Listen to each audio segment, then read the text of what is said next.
The Springfield police arrested more than 20 alleged drug dealers this past week, yet the heroin crisis continues to be a major problem here in western Massachusetts. 22 News reporter Tamara Sakarczyk asked local residents how confident they are that our state will eventually be able to get the deadly epidemic under control. It's going to take time, but I do have my belief that it's going to get better.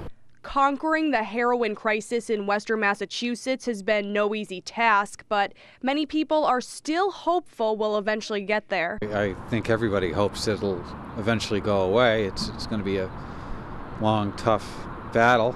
That battle continued this week in Springfield. Police conducted drug raids on Lebanon, White, Orange, Cedar, Oakland, and King Streets, arresting at least 22 people and confiscating 7,139 bags of heroin.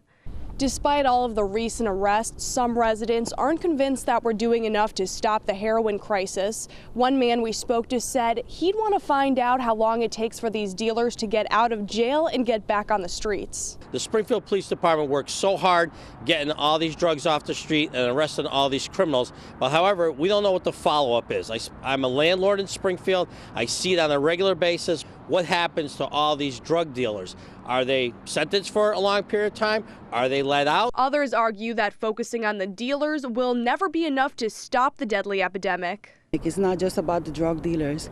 Drug dealers is always going to be there. There could be many arrests, but it's an epidemic. I mean, people did not start using drugs yesterday. This has been years. Massachusetts isn't the only state dealing with the epidemic. According to data from the U.S. Drug Enforcement Administration, heroin seizures across the country increased 81% over the past 5 years.